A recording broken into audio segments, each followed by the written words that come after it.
hidup ini tidak ada artinya. Tapi saat kita bisa berbuat terhadap sesama, baru kita punya arti hidup ini.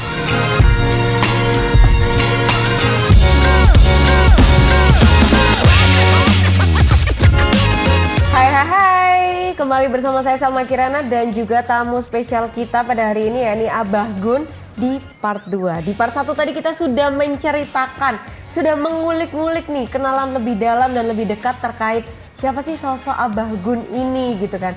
Sosok dibalik banyaknya sekolah-sekolah di daerah Kabupaten Malang nih yang semakin cepat pertumbuhannya dan perkembangannya. Nah, saat ini di sesi kali ini tuh saya pingin tahu beberapa hal karena di luar sana suara-suaranya ini semakin kencang Abah. Saya dapat info nih, tapi di baliho juga udah gede sih banyak gitu kan. Abah nih didapuk akan menjadi calon bupati gitu. Tadi kita tahu bahwa segala sesuatu yang Abah lakukan dalam hidup Abah ini ada alasannya. Pingin jadi ini, alasannya ini. Tiba-tiba putar balik jadi masuk ke dunia politik karena ada pertanyaan-pertanyaan dalam diri Abah yang masa sih nggak bisa, masa sih gini gitu kan. Ingin menjawab itu. Nah sekarang DPRD sudah, sekarang mau menuju pemilihan calon bupati. Kira-kira dorongan apa, dorongan siapa atau dorongan apa nih Bah yang paling kuat sehingga Abah ya wes lah nyoba gitu Bah. Boleh dong dibagi sama kita. Iya, jadi begini, sebetulnya saya pribadi tidak punya angan-angan itu. Oke. Iya, tapi begitu dorongannya sangat luar biasa, semakin masif, sehingga saya ini kan harus juga mendengarkan aspirasi masyarakat. Betul. Ya. Mana Abah selalu dekat dengan masyarakat Iya, ya. saya ini dekat sama masyarakat banget. Saya tidak pernah menolak tamu kalau saya ada di rumah. Wow. Rumah saya terbuka 24 jam. Siapapun boleh datang Abah? Boleh. Jadi saya ini dekat sama masyarakat, artinya tamu tidak pernah saya teliti harus tamu ini harus orang gini. Jadi tamu saya orang becaan, ojekan, kuli, bangunan, macam-macam. Tidak harus mendaftar dulu gitu Pak? Enggak. Saya paling nggak seneng model kayak gitu. Karena gini, pada prinsipnya manusia itu kan sama toh. Apa sih yang membedakan kita? Sama manusia itu prinsipnya sama. Yang membedakan cuman iman. Ya, iman aja yang membedakan. Di mata Allah itu sama.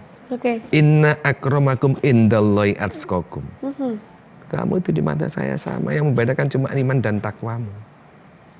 Makanya saya belum tentu saya itu dengan orang becaan itu lebih mulia saya. Yang bajunya aja mungkin. Aksesoris yang beda, tapi di mata Allah belum tentu. Itu kenapa rumahnya Abah selalu ramai? Iya, saya enggak pernah. Meskipun saya tahu orang ini kayak gini, tetap saya terima. Boleh dicek saya bagaimana beradab. Saya kadang-kadang enggak merasa, Pak, jadi DPR, jadi pejabat, enggak pernah merasa.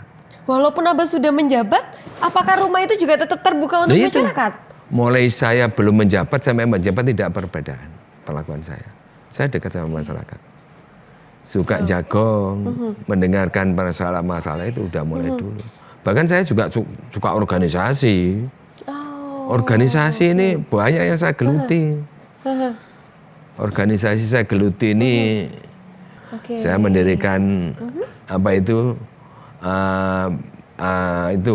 kelompok seni Sakera. Itu seni dulu. juga. Abah suka seni ya? Seni ada, seni Sakera, seni terbang Sidor. Saya juga pernah menjadi ketua Banser di Kecamatan Donolgi. Itu Banser. Saya juga pernah menjadi bendara PCNO Kabupaten Malang. Banyak organisasi yang tak geluti. Berawal dari banyaknya organisasi tadi ya Pak ya? Iya, saya juga suka pendidikan juga. Sehingga saya sampai ini masih tetap menjadi ketua yayasan suatu SMK NU Donolgi itu saya udah hampir 20 tahun. Jadi saya suka, jadi gini, hidup ini kan kadang-kadang harus ada variasi. Nggak boleh hidup ini monoton urusan nyari duit aja. Nyari duit aja, itu nggak baik.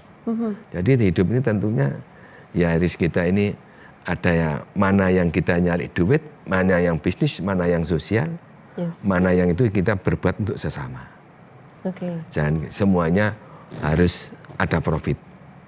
Saya juga ngajar, ya. Masih aktif ngajar juga, Pak? Sekarang udah enggak semenjak jadi DPR.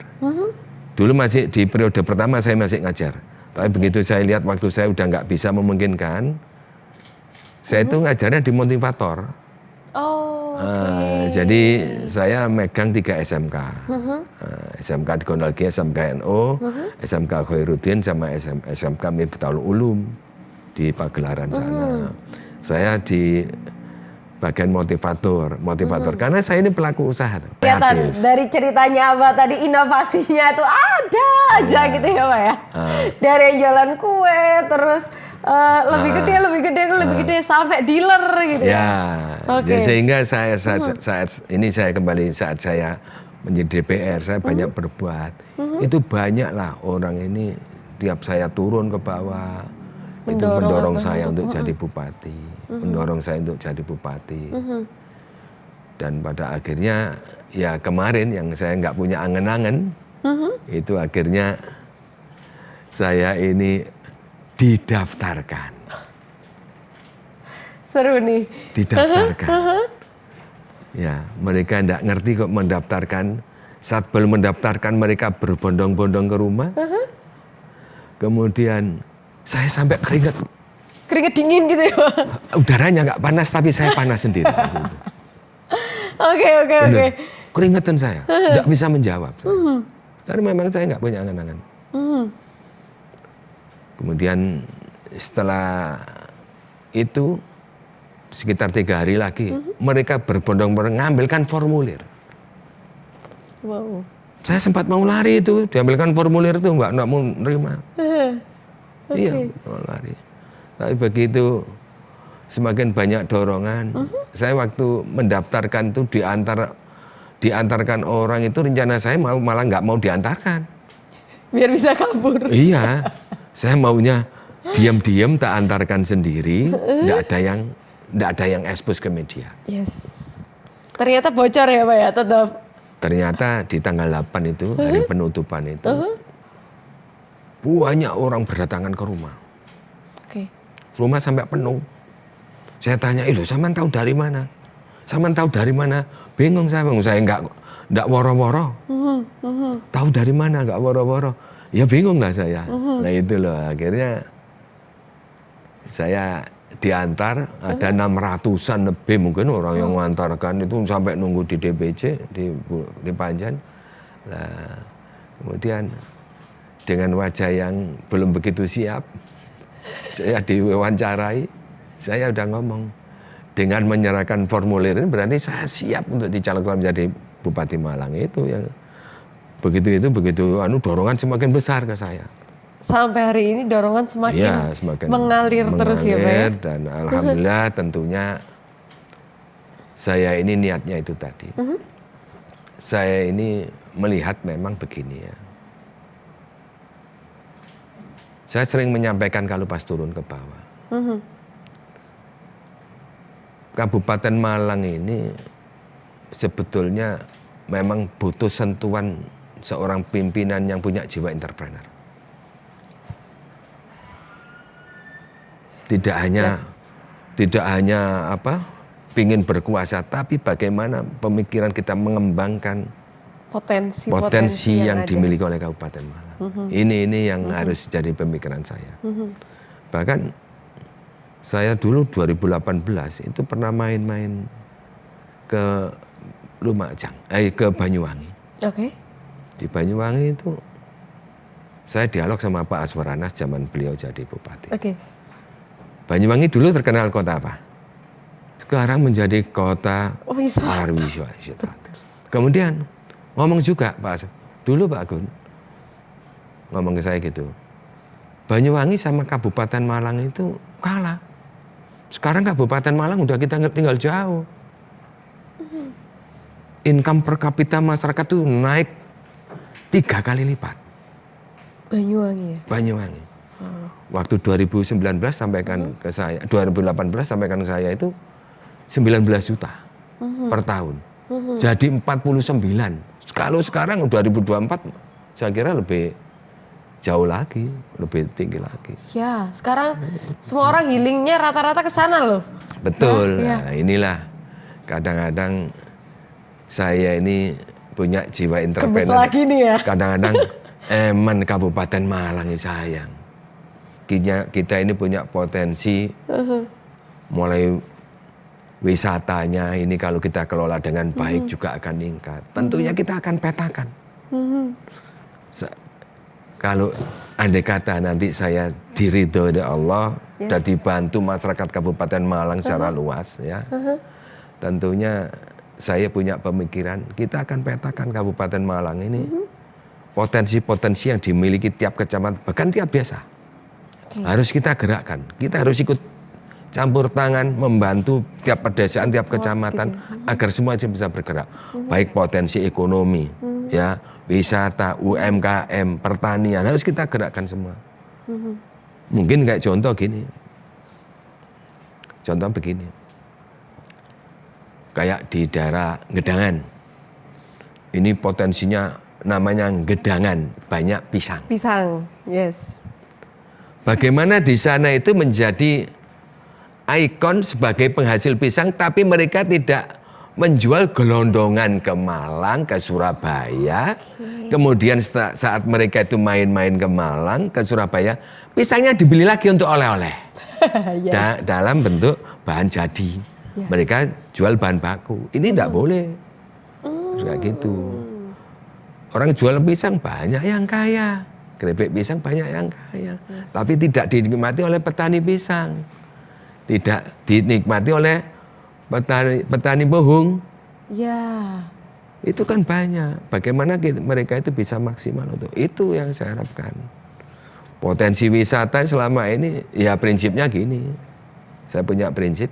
Semua itu harus kita petakan dengan prinsip gotong royong. Libatkan masyarakat. Kalau perlu masyarakat ini ikut invest urunan untuk membentuk dan melaksanakan apa yang menjadi cita kita di suatu desa. Akhirnya kalau udah namanya investor, mau nggak mau dia akan turun tangan gitu kan Pak ya? Akhirnya kalau ada hasilnya mereka bisa saling menikmati.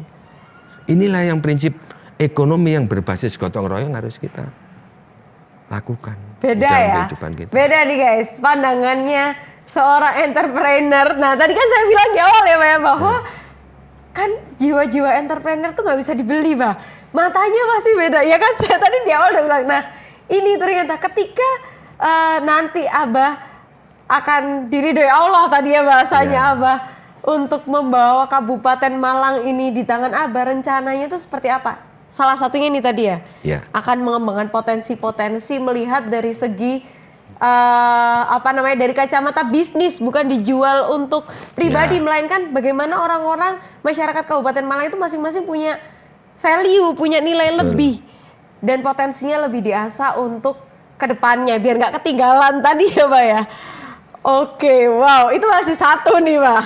Ini pasti ada alasan lain nih karena kan 5 tahun itu nggak sebentar gitu kan Pak ya. Ya cukup gitu. Nah kira-kira apa lagi nih? Ini masih satu yang dalam bayangannya Abah. Saya nggak bayangin sih. Pasti 2 hari menjabat, 3 hari menjabat, apa udah kepikiran inovasi. Kayaknya nih Malang harus diginiin ya, Kabupaten Malang harus diginiin lagi deh gitu. Kira-kira apa lagi nih Pak? Jadi termasuk yang saya pikirkan tuh termasuk UMKM. Oke, UMKM. UMKM ini saat COVID di Kabupaten Malang tumbuh luar biasa. Tapi mereka ini betul-betul mandiri sendiri. Tidak ada kurang campur tangan dari pemerintah bagaimana supaya UMKM yang kecil ini bisa bangkit. Yang menengah semakin besar. Ini harus kita bantu. Prinsip gotong royong. Contoh soal gini. Ya. Contoh soal begini. Katakan paling tidak kita ini memberikan karena mereka kurang modal. Ya, kurang modal. Kita kan punya CSR. Dari perusahaan-perusahaan, dari bank-bank. Ayo dilibatkan CSR itu untuk pemberdayaan UMKM ini. Tentunya tidak hanya itu, bagaimana kita mengakumulasi UMKM yang ada ini dalam suatu pameran atau apa supaya lebih dikenal. Bahkan kalau bisa, kalau perlu, kayak kita punya wisata kayak Pujon Kidul itu, kan terkenal, banyak orang ke sana. Ya, UMKM itu libatkan di sana untuk nitip barang di sana. Di daerah tempat wisata harus dibantu. Ya, jadi tentunya semua ini dapat ya Pak ya wisata. Iya, sebenarnya tentunya kembali kepada goodwill. Ya, keinginan baik daripada pemerintah ini mau apa enggak untuk melaksanakan itu. Kalau saya harus kayak itu. Dinas yang tidak siap itu harus siap. Jadi tentunya begini ya. Kita menempatkan seseorang itu tentunya bukan karena like dislike lah. Ya, harus proporsional, right man not right place. Kalau orang ini tidak mampu di bidang itu jangan taruh di situ. Tidak punya kemampuan di situ, paksakan di situ. Jangan. Untuk menangani itu tentunya orang-orang yang punya kemampuan. Yang dibantu mungkin tim-tim ahli yang lain. Pada prinsipnya semua masukan itu harus kita terima. Jadi prinsip saya gini, membangun suatu wilayah. Itu tidak harus saya yang punya ide.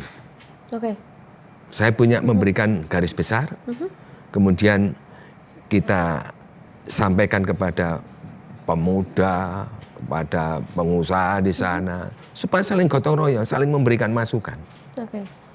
Karena tadi prinsip hidup itu, kita tidak boleh merasa sudah benar. Kita tidak boleh merasa sudah baik. Kita tidak boleh merasa sudah pintar. Ini prinsip hidup. Karena pada prinsipnya hidup ini kita senantiasa adalah sinau, belajar.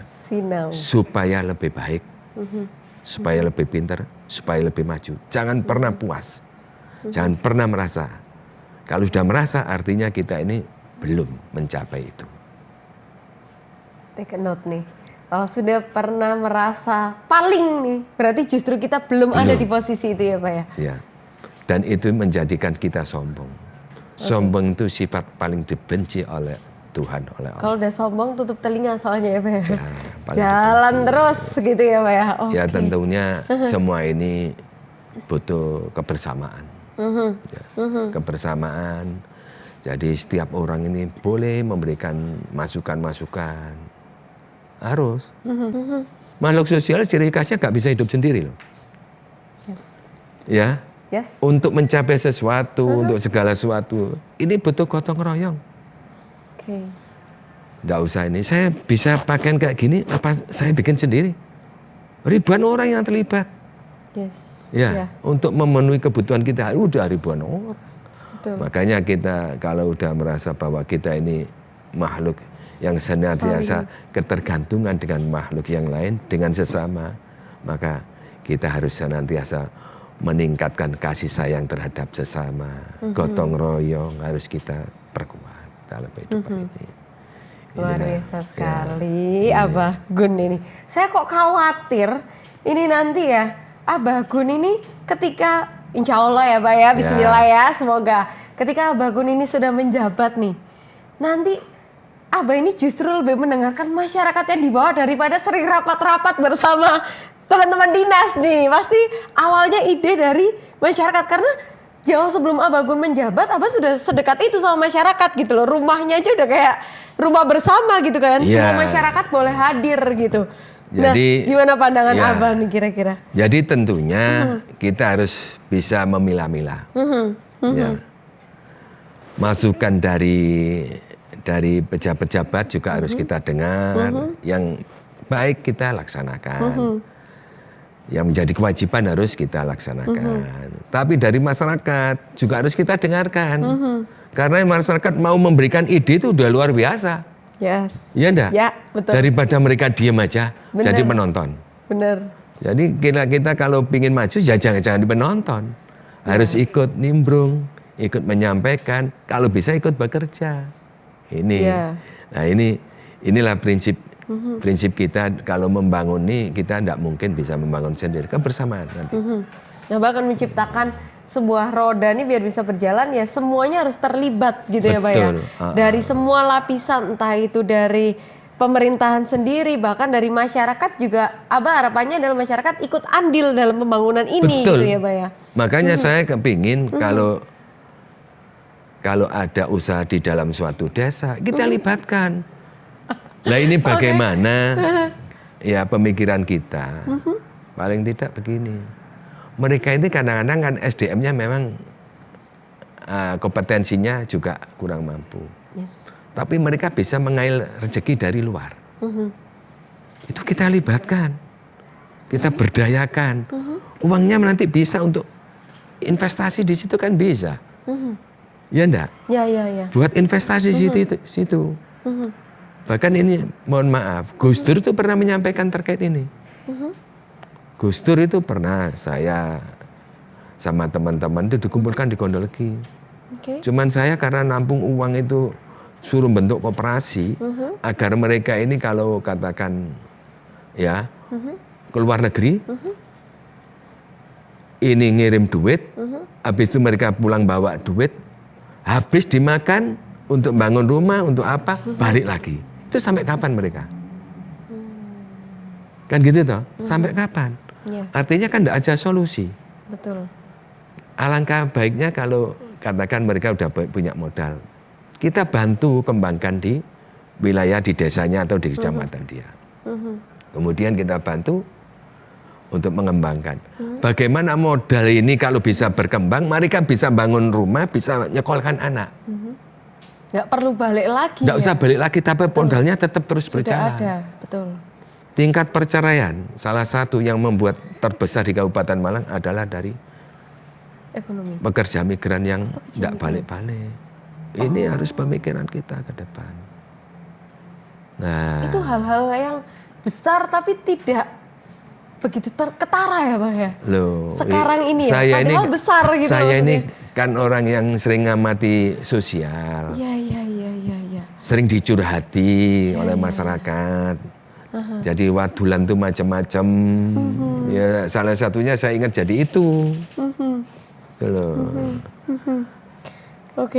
Akhirnya banyak perceraian salah satunya karena mereka nggak pulang-pulang. Namanya suami istri, istrinya di luar, suaminya ditinggal lama-lama, kawin lagi, kiriman dihabiskan cerai. Cerai, oke. Selingkuh, itu kan miris cerai. ya, Pak ya. Iya, ini yang harus kadang-kadang kalau sebetulnya kita punya potensi yang luar biasa di Kabupaten Malang. Tinggal Dari tergantung segala sisi ya, Pak.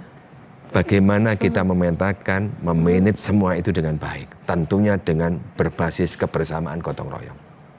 Nggak mungkin Abah sendiri, nggak mungkin Abah bersama tim ya.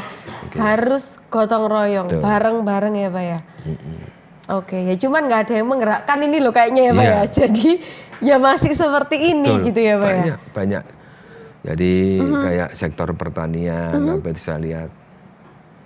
Jadi gini, saya tadi nyampaikan ya, Banyuwangi itu menjadi kota pariwisata. Kalau kita pikirkan, Banyuwangi dengan Kabupaten Malang secara potensinya, letak geografis bagus mana? Malang. Bagus Kabupaten. Malang. Ya. Bagus Kabupaten Malang toh. Cuman kan tidak pernah dipamerkan kali tidak pernah potensi ini kita gerakkan secara Ya. kita gerakkan potensi yang kita miliki. Kita punya Akhirnya potensi keluar, wisata gitu ya, yang alami. Ya. Punya semua loh, Pak ya, Kabupaten Malang alami. sebenarnya. Batu punya potensi alami enggak?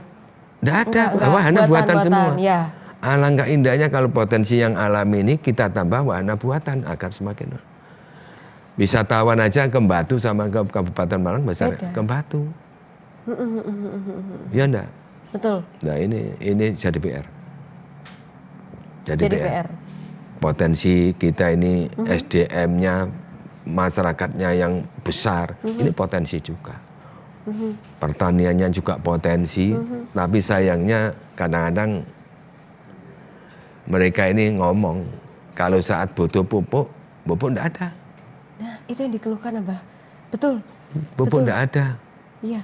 Terus saat setelah enggak butuh, baru ada. Baru keluar, betul. Lah ini kan... Abah pun berarti sudah mendengar hal-hal itu ya? Sering. Saya kalau turun ke bawah mesti pertanyaan itu. Oke. pertanyaan itu. Sehingga bagaimana mencari solusi itu? Supaya mereka ini betul-betul tidak mengeluarkan biaya produksi yang tinggi karena kesulitan pupuk. Sehingga biaya produksi tinggi. Kalau biaya produksi tinggi, tentunya saat panen tidak ada sisanya, habis untuk membayar biaya produksi. Produksi tadi, ya. Saya pernah bayangkan gini, andaikan petani ini makmur, nelayan makmur, UMKM makmur, pedagang makmur, karena ini akan saling bersinggungan. Ya. Kalau petaninya ini panen rayanya sukses, nelayannya sukses, pasar akan rame. Betul, perputaran uang di situ. Iya, perputaran uang akan rame. Tapi kalau ini pasar kayak nggak ada orang lewat. Saya kan pengamat. Saya pedagang, jadi kalau dan dari kecil hidupnya sudah di pasar ya Pak ya. Jadi Abah udah hafal banget tuh pasar seperti apa ya Pak ya. Oke, wow. Ya itu. Ya. Jadi akan saling bersinggungan ya, saling punya efek.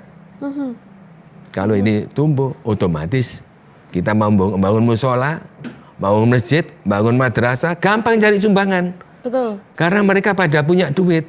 Betul. Iya enggak? Bahkan rebutan nyumbang nanti ya Pak. Iya, karena mereka ingin, saya sering nyampaikan itu. Tapi saat mereka ini mau untuk nanam lagi aja susah, apalagi mau nyumbang. Betul. Ini kan kadang-kadang akhirnya pembangunannya ya terhambat, ya iya, segitu-gitu banyak saja. sehingga masjid itu udah 4 tahun tidak selesai, musola nggak selesai. Itu yang kadang-kadang saya itu terpanggil untuk menyelesaikan. Bangun-bangun masjid, musola itu banyak saya. Karena ya prinsip saya bagaimana tempat ibadah jangan mangkrak lah. Tempat pendidikan jangan mangkrak. Lah. Itu. Kasihan lah, kasihan apalagi yang udah mau roboh, bahaya untuk anak-anak kita. Itu. Jadi ya dari itulah kadang-kadang saya ini, prinsip saya ini ingin manfaat lah hidup ini. Karena hidup cuma sekali. Ya. Pengennya bermanfaat. Tadi saya sangat tertarik dengan kalimatnya Abah bahwa nanti itu kalau kita sudah nggak ada, yang dikenal adalah dan yang dikenang kita ketika hidup. Itu termasuk prinsipnya Bung Karno kayak itu. Hidup ini tidak ada artinya. Tapi saat kita bisa berbuat terhadap sesama, baru kita punya arti hidup ini. Yes. Luar biasa sekali Abah. Ya. Luar biasa. Tadi kita sudah secara tidak langsung, secara tersirat kita sudah dijelaskan nih sama Abah. Bahkan hal-hal tentang pembangunan Kabupaten Malang. Dari dulu Abah kecil kan, Abah dan saya nih lahir di kabupaten, ya kita berproses di kabupaten.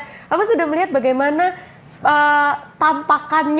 penampakannya pembangunan Kabupaten Malang. Bahkan Abah tadi sedikit-sedikit juga sedikit banyak sudah mention nih, sudah menceritakan kira-kira nanti PR-nya Abah yang akan dilakukan ketika Abah menjabat adalah 1, 2, 3. Tadi kan sudah sempat ke-spill nih Bah ya. Bagaimana menggerakkan motor ini biar bisa, roda ini biar bisa gerak bersama dengan prinsip gotong royong, kebersamaan, membangun ekonomi tadi ya Bah ya, memaksimalkan potensi wisata. Betul. Seperti itu.